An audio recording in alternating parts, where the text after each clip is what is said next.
अस्सलाम वालेकुम। आपको आज के प्रोग्राम में खुशामदीद। भारत की जानिब से पानी छोड़े जाने और बारिशों के बायस पंजाब के दरियाओं और नदी नालों में शदीद सैलाब की सूरत हाल देखी जा रही है। इस शदीद सैलाबी सूरत हाल के बायस मुख्तलिफ इलाकों में तबाही मच गई है। कई बंद टूटने से बस्तियां डूब गई। अगले 24 घंटे लाहौर, कसूर और साहिवाल के लिए अहम करार दिए जा रहे हैं और अगले चंद घंटों में सैलाबी रेला चन्योट और झंग को शदीद मुतासर कर सकता है। हुकूमत पंजाब ने सैलाबी रेलों के बायस सूबे के मुख्तलिफ इलाकों में 17 अफराद की हलाकत की तस्दीक भी की है। लाहौर शहर को इस वक्त सैलाबी पानी से शदीद खतरा है। दरिया रावी में जो इस पानी का बहाव है उसमें मुसलसल इजाफा हो रहा है, जिसके बायस लाहौर में शादरा के मकाम पर ऊंचे दर्जे का सैलाब देखा जा रहा है। रावी साइफन के मकाम पर पानी के बहाव में मुसलसल इजाफा हो रहा है, जो इंतहाई ऊंचे दर्जे के सैलाब की सतह पर भी पहुंच चुका है। डीजी पीडीएमए का आज ये कहना था कि इस वक्त शादरा के मकाम से जो है वो अब से कुछ देर पहले जब उन्होंने बात की तो ये बताया कि 1,91,000 क्यूसिक का सैलाबी रेला गुजर रहा है और आइंदा चंद घंटों में 2 लाख क्यूसिक से भी इसकी जो कैपेसिटी है वो क्रॉस कर जाएगी। रिलीफ कमिश्नर पंजाब के मुताबिक दरिया रावी में शादरा लाहौर के मकाम से 2,50,000 क्यूसिक तक का रेला जो है वो बाआसानी गुजारा जा सकता है। इस वक्त पंजाब के सबसे ज्यादा जो मुतासरा अजला हैं उनमें गुजरात, गुजरांवाला, मंडी बहाउद्दीन, हाफिजाबाद, नारोवाल, शेखुपुरा, ननकाना साहब, कसूर, ओकाड़ा और पाकपतन शामिल हैं। दरिया चनाब खानकी और कादराबाद के मकाम पर इंतहाई ऊंचे दर्जे का सैलाब है, जबकि दरिया सतलुज में गंडा सिंह वाला में इंतहाई ऊंचे दर्जे का सैलाब देखा जा रहा है। फ्लड फोरकास्टिंग डिवीजन का यह बताना है कि दरिया चनाब में तरीमू के मकाम पर 29 अगस्त की शाम जो है वो इंतहाई ऊंचे दर्जे का सैलाब होगा, जबकि दरिया चनाब में पंजनत के मकाम पर 2 सितंबर का दिन अहम है जब वहां से सैलाबी रेला गुजरेगा। वजीर आजम शहबाज शरीफ और वजीर आला पंजाब मरीम नवाज ने सैलाब से मुतासरा इलाकों का जो है वो दौरा भी किया। नारोवाल में एक इजलास से खिताब करते हुए वजीर आजम शहबाज शरीफ ने कहा कि मौसमियाती तब्दीलियां इस वक्त एक बड़ा चैलेंज है, हमें वक्त जाया किए बगैर नए डैम्स बनाना होंगे। उनका यह कहना था कि हमें तैयारी करनी चाहिए और हमारे पास कई नए छोटे डैम्स तामीर करने की सलाहियत मौजूद है। जबकि वजीर आला पंजाब मरीम नवाज ने कहा कि मैंने कभी दरिया रावी में इतना पानी नहीं देखा। उन्होंने यह भी कहा कि सैलाबी सूरत हाल में इंतजामी गफलत की वजह से कोई जान नहीं गई। पंजाब की जो इंफॉर्मेशन मिनिस्टर है उसबा बुखारी, उनका भी यह कहना है कि मजमूई तौर पर सूबे भर से 45,000 से जायद अफराद का इनखला मुमकिन बनाया गया है। पंजाब के मुख्तलिफ इलाकों में इस वक्त ताज़ा तरीन सूरत हाल जो है वो क्या है और जिन इलाकों से इस वक्त ये सैलाबी पानी या ये सैलाबी रेले गुजर रहे हैं वहां पर इस वक्त क्या हो रहा है, हम अपने नुमाइंदों से प्रोग्राम के आगाज में सूरत हाल जानेंगे। सबसे पहले आयशा सगीर हमें लाहौर से जो है वो ज्वाइन कर रही हैं। आयशा, बहुत शुक्रिया। आयशा, तो बताइए आप अभी इस वक्त कहां पर हैं और लाहौर में जो सैलाबी रेला जो इस वक्त पानी का बहाव है उस हवाले से क्या सूरत हाल है? अच्छा, हम इस वक्त मौजूद हैं शाहदरा पुल के पास और यहाँ से दरिया रावी गुजरता है।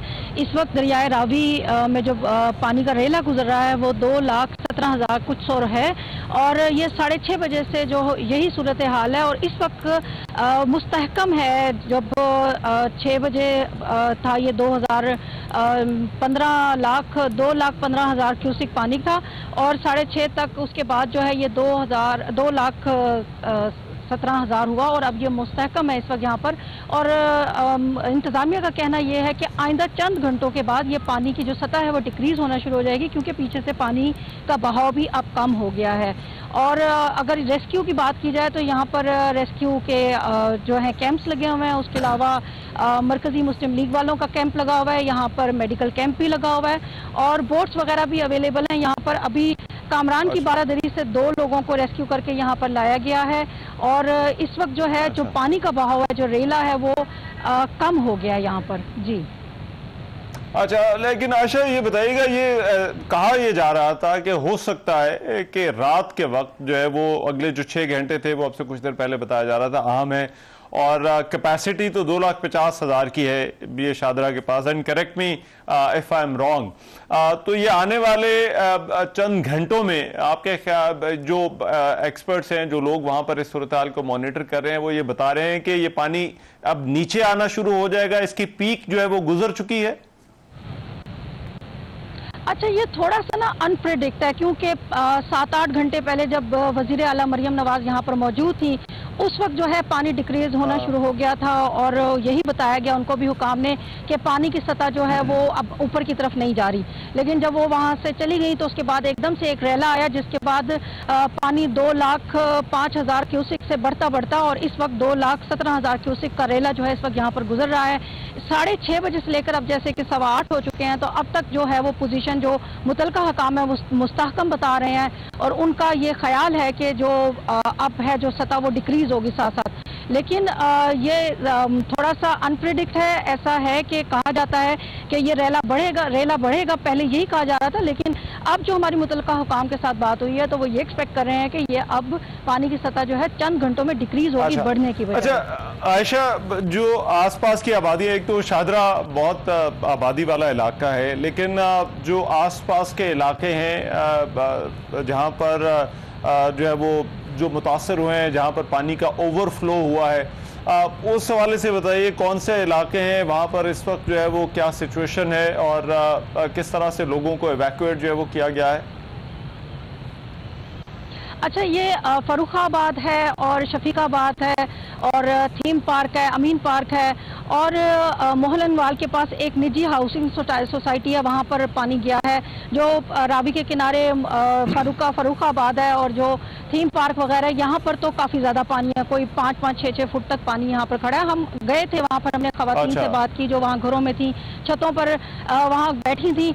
उनसे हमने ये पूछा कि जब हुकूमत ने बार बार आप लोगों को इंतबाह किया था, बताया था, यहाँ पर ऐलानात भी हुए, तो आप लोगों ने ये इलाका जो है वो खाली क्यों नहीं किया? तो उनका ये कहना था कि हम एक्सपेक्ट नहीं कर रहे थे कि पानी इतना ज़्यादा आ जाएगा। हम तो सुबह जब सोकर उठे तो हमें तब अंदाज़ा हुआ कि पानी बहुत ज़्यादा हो गया है। बहरहाल रेस्क्यू काम ने वहाँ से तमाम लोगों को इवैक्यूएट कर लिया है।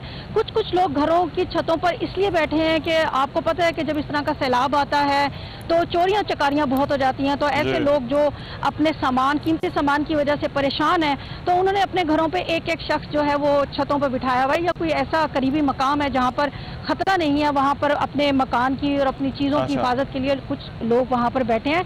लेकिन ज़्यादातर लोगों को इवैक्यूएट कर दिया गया है। और दूसरा मैं ये आपको बताना चाहती हूँ कि ये रावी जो है इसकी जो कैपेसिटी है वो 3 लाख की है, लेकिन जाहिर है 3 लाख बहुत ज़्यादा है। जो सेफ जोन है वो 2,50,000 होता है, 2,50,000 तक ये सेफ जोन में है और अभी जो है ये 2,17,000 है और एक्सपेक्ट ये किया जा रहा था कि ये 2,30,000 क्यूसिक तक पानी जाएगा, लेकिन बहरहाल फिलहाल जो है 2,17,000 क्यूसिक तक पानी जो है वो रुक चुका है यहाँ पर। और ये जिन इलाकों का आप जिक्र कर रही हैं कि वहां पर जो है वो पानी आया है, क्योंकि लाहौर के हवाले से ये भी कहा जा रहा था कि हाउसिंग सोसाइटीज भी हैं जो पानी के अंदर आ गई हैं, तो ये क्या दरिया के रास्ते में थी या फिर ये पानी का ओवरफ्लो हुआ है, दरिया के रास्ते से बाहर ये आबादियां थीं जो इस पानी से मुतासर हुई हैं? देखिए, ये पानी का अपना रास्ता था, ये सोसाइटियों का रास्ता नहीं था। ये सोसाइटियाँ पानी की राह में आई हैं, पानी इनकी राह में नहीं आया, ये हमें क्लियर होना बहुत ज़रूरी है।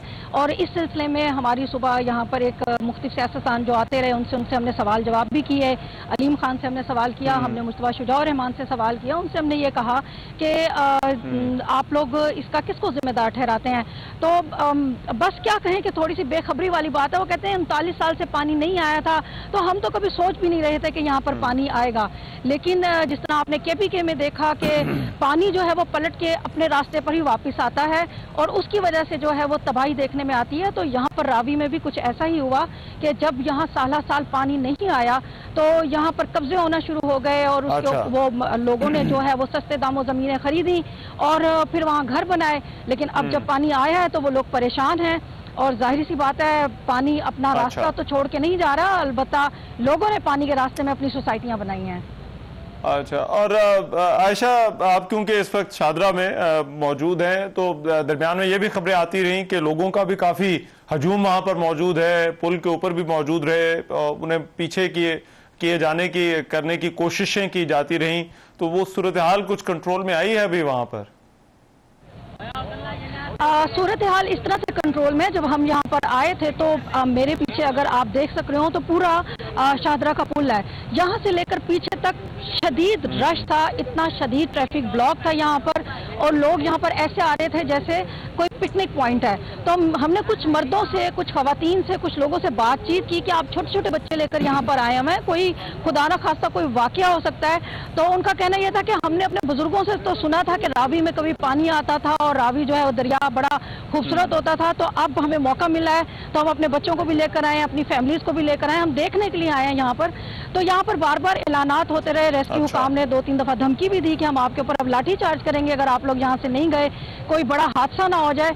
लेकिन लोगों की तादाद कम नहीं हुई। इस वक्त भी अगर आप पुल के ऊपर देखें, पूरी पुलिस तैनात है, उनको हटा रही है, लेकिन अगर आप वहां खड़े होंगे तो लोग जोक दर जोक अपने मोटर बाइक साइड पे खड़े करते हैं। और यकीन करें, इतने छोटे छोटे बच्चे हैं, इस अंधेरे में क्या दिखा रहे हैं, मैंने उनसे पूछा ये कि बच्चों को क्या नजर आ रहा होगा, लेकिन ऐसा लगता है जैसे लोग बहुत खुश हैं पानी आने से, और ये बहार जो दरिया में आई है वो ये देखने के लिए जोक तक जोर आ रहे हैं।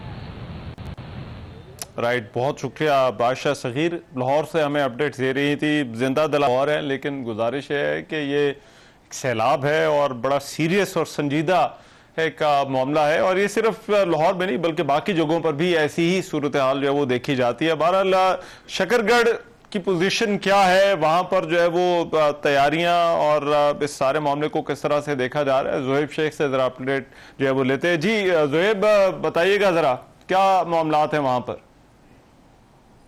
हाँ जी बिल्कुल, मैं इस वक्त शकरगढ़ नाला बाई के मकाम पर मौजूद हूँ, जहाँ पर गुज़श्ता रोज 40,000 क्यूसेक पानी का रेला गुजरा है। अगर बात की जाए शकरगढ़ दरिया रावी की, तो वहाँ पर गुज़श्ता रोज 2,50,000 क्यूसेक पानी का रेला गुजरा है, जो कि ऊंचे दर्जे का सैलाबी रेला है। वहीं पर अगर बात की जाए सैलाब की तबाहकारियों की, तो शकरगढ़ के सैकड़ों दहात सैलाब की जद में आ चुके हैं, जिससे उनके घरों में 3 से 4 फुट पानी आ चुका है और हजारों एकड़ जमीन ज़ेरे आब आ चुकी है, जिससे शहरियों को शदीद मुश्किलात का सामना है। शहरी अपने घरों से नकलो हरकत कर महफूज मुकाम पर मुंतकिल होने की कोशिश कर अपनी मदद आपके तहत कोशिश कर रहे हैं। इसी वजह से जब हमारी शहरियों से बात हुई तो उनका यह कहना है कि हमारी हुकूमत की जानिब से कोई मदद नहीं की गई, हमने अपनी मदद आपके तहत हर चीज लिया और खाना खा रहे हैं और अद्वियात ले रहे हैं। जी अच्छा, जबकि इस हवाले से हमारी डिप्टी कमिश्नर से बात हुई, उनका यह कहना है कि अब तक हमने 500 से ज्यादा शहरियों को महफूज मुकाम पर मुंतकिल कर दिया है।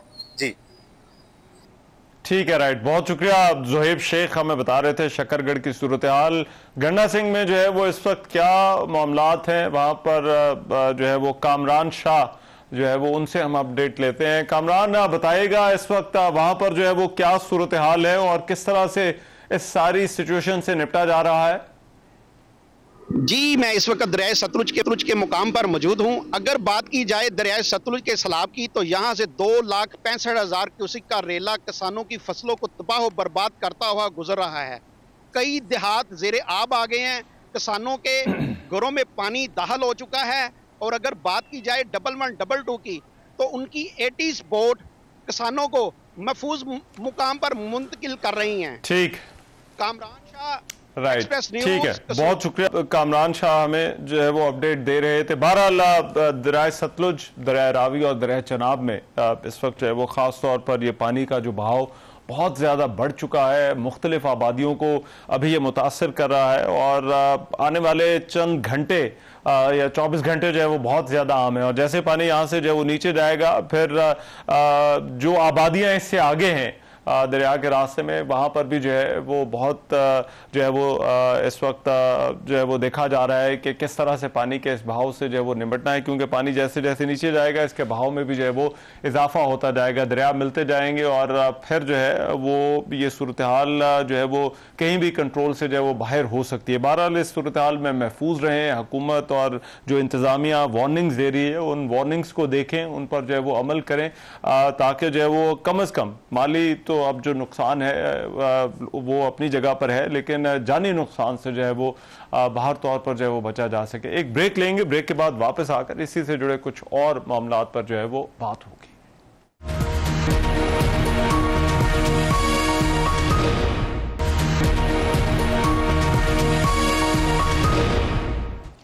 Welcome back after the break. Bharat बर वक्त सैलाब की वार्निंग के हवाले से ऐसा लग रहा है कि जो ड्यूटीज हैं एज एन अपर रायपेरियन स्टेट उनको पूरा नहीं कर रहा। ये मामला एक ऐसे वक्त में सामने आया जब मुल्क में दरिया चनाब, रावी और सतलुज, इन 3 दरियाओं में खतरनाक हद तक जो है वो ऊंचे दर्जे का सैलाब है। वफाकी वजीर बराए मनसूबाबंदी एहसन इकबाल का यह कहना है कि गुमान होता है कि भारत ने जानबूझकर जो है वो पानी जमा किया और उसे फिर बड़ी मिकदार में छोड़ा ताकि पाकिस्तान को शदीद नुकसान पहुंचाया जा सके। उन्होंने कहा कि पानी को हथियार बनाने और इसे जारहियत के आले के तौर पर इस्तेमाल करने की मजम्मत की जानी चाहिए। गुज़िश्ता दिनों भारत ने दरियाओं में जो सैलाब के हवाले से पाकिस्तान को वार्निंग जो है वो जारी की थी। ऐसा लगता है कि जो परमानेंट इंडस कमीशन को जो है वो इस्तेमाल करने की बजाय ये जो अलर्ट्स थे ये इस्लामाबाद में भारतीय हाई कमीशन के जरिए भेजे गए। ये अलर्ट्स इनिशियली जब भेजे गए तो ये बुनियादी नोयत के थे, जिनमें हाई फ्लडिंग का जो है वो इशारा दिया गया था और जिससे पाकिस्तानी हुकाम को इनिशियली पानी के अखराज की मकदार और औकात का जो अंदाज़ा है वो खुद लगाना पड़ा।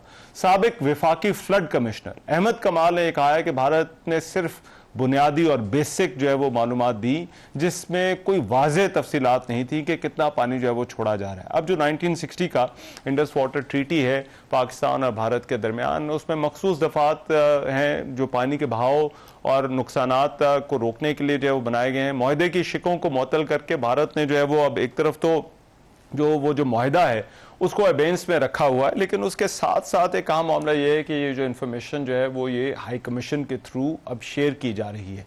इससे इंडस वाटर ट्रीटी जो है वो उस पर क्या असर पड़ेगा और फिर अगर भारत जो है वो क्या प्रेसिडेंट जो है वो इससे सेट कर रहा है कि आइंदा से मालूमात का जो तबादला है वो इसी तरह से होगा या नहीं।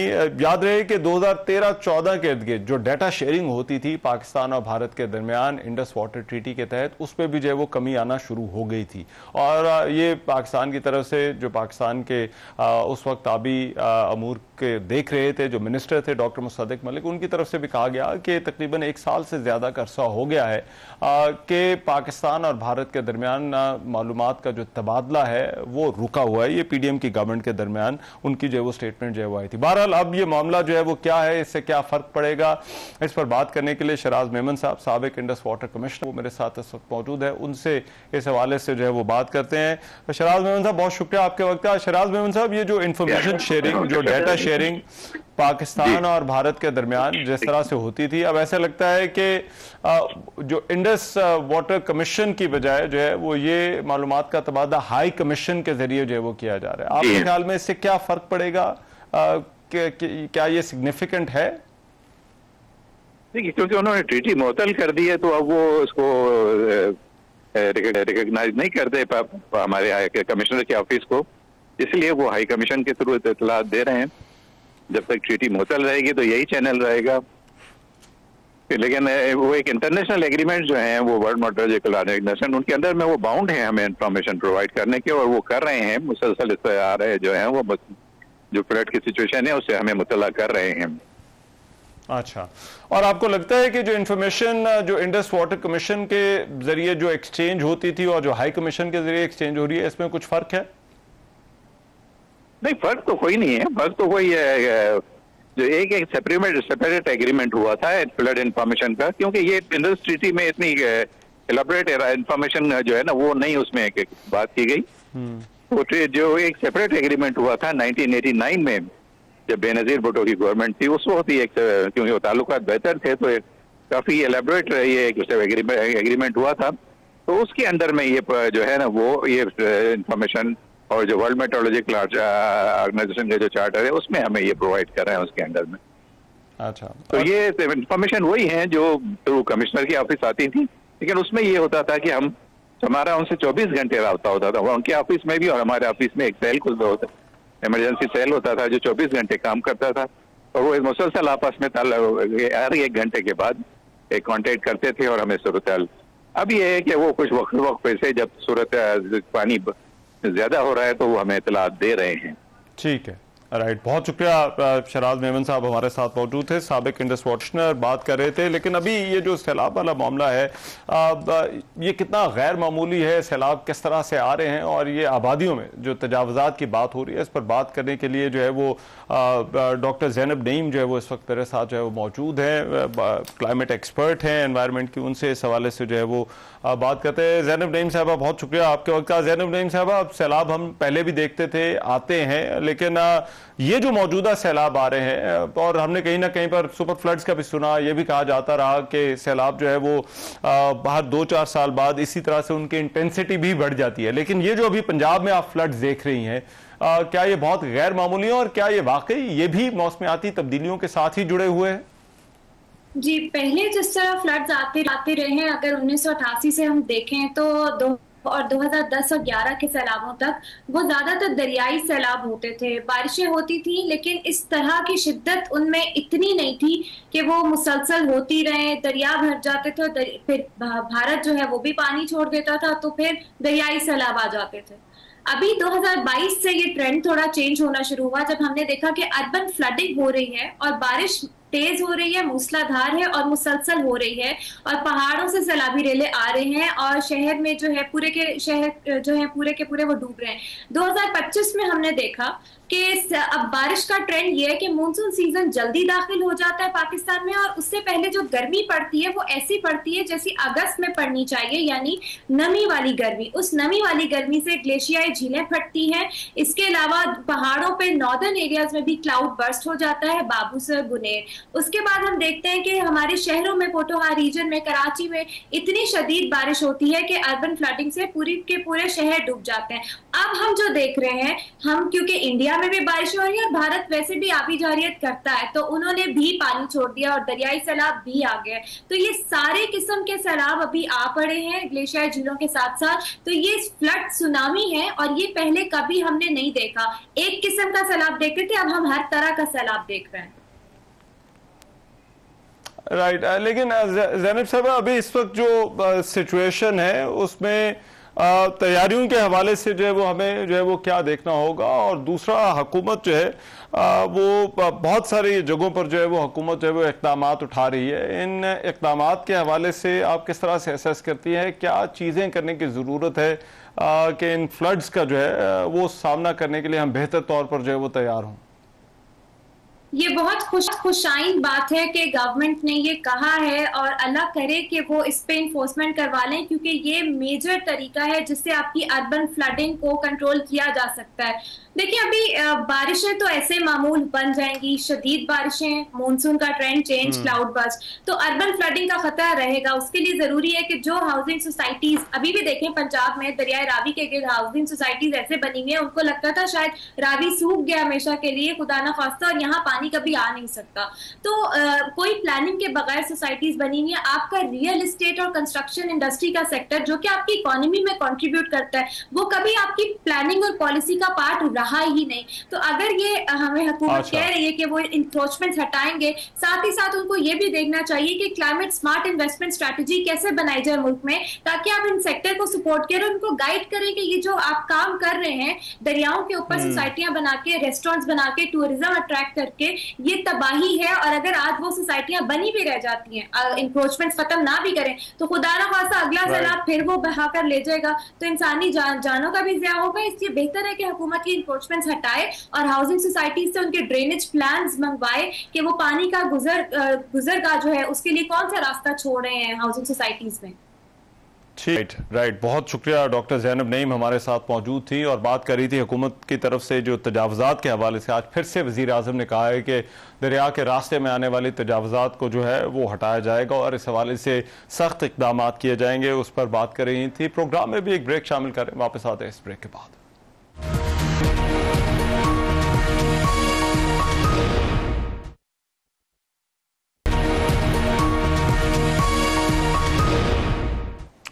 Welcome back after the break. Chairman PTI barrister Gohar समेत 18 MNAs ने कौमी असम्बली की कायमा कमेटियों से इस्तीफे दे दिए और ये इस्तीफे स्पीकर ऑफिस में जमा करा दिए गए हैं। बैरिस्टर गौहर ने कौमी असम्बली की 4 कायमा कमेटियों से इस्तीफा दिया है। वो कानून और इंसाफ, इंसानी हकूक, IT और हाउस बिजनेस एडवाइजरी कमेटी के रुकन थे। गुज़िश्ता रोज़ इमरान खान की हिदायत पर पार्टी अरकान ने कौमी असम्बली की तमाम कायमा कमेटियों से इस्तीफे देने का फैसला किया था। ये फैसला 4 घंटे से जायद जारी रहने वाले सियासी कमेटी के इजलास में किया गया था। Chairman public accounts committee Junaid Akbar ने इजलास की सदारत नहीं की और वो चैम्बर में गए जहां मुस्ताफी होने का ऐलान किया, जबकि सनाउल्लाह मस्ती-खेल ने PAC में इस्तीफे का ऐलान किया। इसके अलावा कई रहनुमाओं ने अपने इस्तीफे चीफ विप आमिर डोगर को भेजे हैं। गुज़िश्ता दिनों अलीमा खान साहिबा और उनकी दीगर 2 बहनों ने साथ जाकर अडयाला जेल में इमरान खान से मुलाकात की थी, जिसके बाद उन्होंने कहा कि इमरान खान का ये कहना है कि हमें ज़िमनी इंतखाबात में हिस्सा लेकर इन इंतखाबात को कानूनी जवाज़ फराहम नहीं करना, जबकि पार्टी पार्लियामेंट की तमाम कमेटियों से मुस्ताफ़ी हो जाए। अब ये जो मामला है, इस पर बात करने के लिए तहरीक इंसाफ के मरकज़ी सेक्रेटरी इत्तलात शेख वकास अकरम साहब इस वक्त मेरे साथ मौजूद हैं। उनसे इस हवाले से बात करते हैं। शेख साहब, बहुत शुक्रिया आपके वक्त का। शेख साहब, सबसे पहले तो ये बताइएगा, पार्टी ये जो इस्तीफे हैं, पार्टी के अंदर सोच क्या है, क्या पैगाम देना चाहती है इन कमेटियों से, इनकी रुकनियत से मुस्ताफ़ी होकर? सर देखें, पैगाम बड़ा वाज़ेह है। पैगाम ये है कि पार्लिमानी सिस्टम के अंदर ये जो कमेटियां होती हैं, ये पार्लिमानी ओवरसाइट होती है मिनिस्ट्रियों पे, हुकूमत कैसे चलती है। और इसमें हर कमेटी में हमारे 6 मेंबरान जो हैं, कहीं पे 4, कहीं पे 5, एवरेज में हमारे 6 मेंबरान होते हैं। चार्टर ऑफ डेमोक्रेसी जिन लोगों ने साइन किया था, उसके मुताबिक अपोजिशन के हिस्से में हमारी 10-11 कमेटियां आई थी। आपको याद होगा कि हमने भी अपने वक्त में, इमरान खान साहब ने भी ये कमेटियां इनको भी दी थी और PAC भी इनके हवाले की थी। यहाँ बैठ के जब आप बैठते हैं, उस ओवरसाइट का हिस्सा होते हैं, तो आप सिस्टम के अंदर बैठे होते हैं, आप सिस्टम का हिस्सा होते हैं। हुकूमत को, सिस्टम को, असम्बली को लेजिटिमेसी मिलती है कि अपोजिशन भी हर महकमे की कमेटी में ऑन बोर्ड है, उसमें शामिल है, उनका चेयरमैन है, वो उसको रन कर रहे हैं, वजीर उसको जवाब देते हैं। मगर हो क्या रहा था, जैसे हमारे लिए PAC से ज्यादा इंपॉर्टेंट कमेटी ह्यूमन राइट्स की थी, जो पिछली दफा जिसको बिलावल भुट्टो जरदारी साहब चेयर कर रहे थे, इस दफा हमने हामिद रजा साहब के हवाले की थी। अपोजिशन के कोटे में इजलास नहीं बुलाने दिया जाता था, उनका जो नोटिस होता था, कभी तारीख में, मैं खुद चेयरमैन स्टैंडिंग कमेटी रहा हूँ, पेट्रोलियम का, इंटर्न उसका, प्रोविंशियल कोऑर्डिनेशन का, DP का, तो उसमें ये नहीं हो सकता, न कभी हुआ है कि आपका चेयरमैन का दिया हुआ नोटिस रिवाइज कर दिया गया हो, एजेंडा रिवाइज कर दिया गया हो, डेट कैंसिल कर दी गई हो, कमरा कैंसिल कर दिया गया हो, या फिर जो अफसरान पेश हो वो पेश ही ना होते हो, अगर पेश हो तो अमल दरामद करते हो, किसी पॉलिसी में गाइडलाइन न दी जाती हो। अडयाला जेल के हवाले से ऑब्जर्वेशंस थी, उसके ऊपर कोई अमल दरामद नहीं हुआ, वो डिस्क्वालीफाई हो गए। रेलवे के चेयरमैन राय हसन नवाज डिस्क्वालीफाई हो गए। आदिल बजई का नाम गया हुआ था हमारी खाली कोटे की सीट पे, उसको नहीं दिया। बड़ा प्रेशर था कि आप सरकारी गाड़ियों और शायद दफ्तरों के लिए अंदर हैं, तो तरीके इंसाफ ने लानत की है और वो लेजिटिमेसी हम इस सिस्टम को नहीं देना चाहते, और ये इज जस्ट अ स्टार्ट। लेकिन शेख साहब, एक तासुर अब ये है कि मानी वर्किंग के लिए सब कुछ जरूरी है, अब जो बाहर आने का फैसला है, क्या तहरीक इंसाफ ने यह दरवाजा हमेशा के लिए बंद कर दिया है? वापसी हो सकती है कमेटियों में किसी सूरत?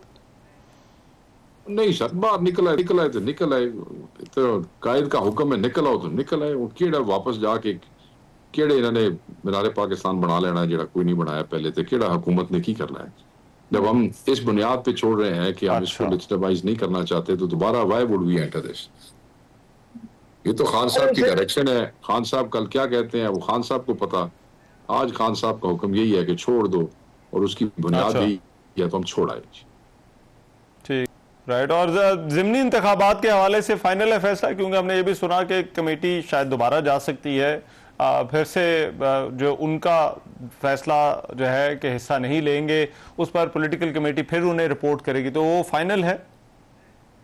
नहीं जी, तहरीक इंसाफ बिल्कुल पार्टिसिपेट नहीं करेगी। खान साहब ने जो लास्ट मुलाकात हुई उसमें अलीमा बाजी और जो बाकी लोग मैसेंजर हैं उनके थ्रू हमें पॉलिटिकल कमेटी को कहा कि आप इस पे गौर व खौस करें और फैसला करें।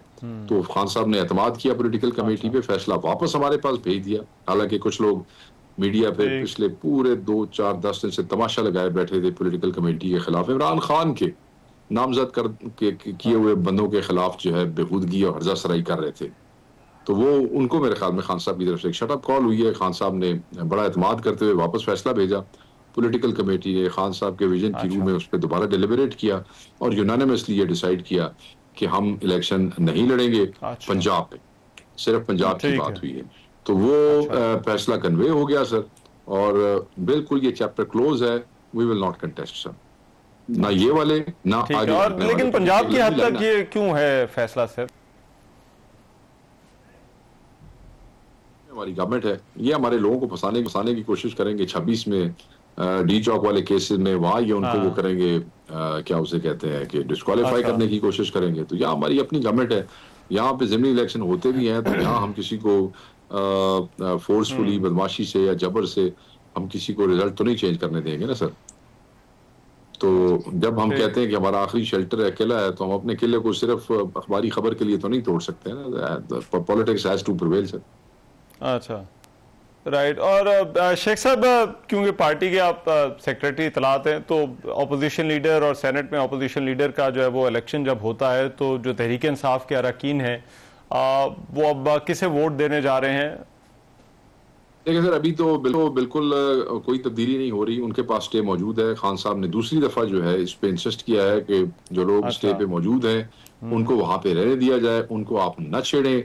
तो उमर अयूब साहब और शिबली साहब वहां पे रहेंगे एज जब तक उनके पास एक लीगल कवर जुडिशरी की तरफ से मौजूद है। तो जब वो ना हुआ तो फिर उसके बाद खान साहब ने 2 नाम तजवीज़ दिए हैं। अशकजई साहब हैं और सेनेट के लिए राजा साहब हैं। वो खान साहब ने ही वो दिए जी। जब वो अगर इनकी स्टेज खारिज हो जाते हैं तो फिर खान साहब ने ये कहा है अनलेस अनटिल वही रिप्लेसमेंट्स के नाम है, अनलेस खान इनको चेंज कर देता है तो खान साहब का डिस्कशन है, वही कर सकते हैं। ठीक है, राइट। बहुत शुक्रिया। शेख वकास अकरम हमारे साथ मौजूद थे, बात कर रहे थे। प्रोग्राम में एक ब्रेक शामिल कर रहा हूँ, वापस आते हैं इस ब्रेक के बाद।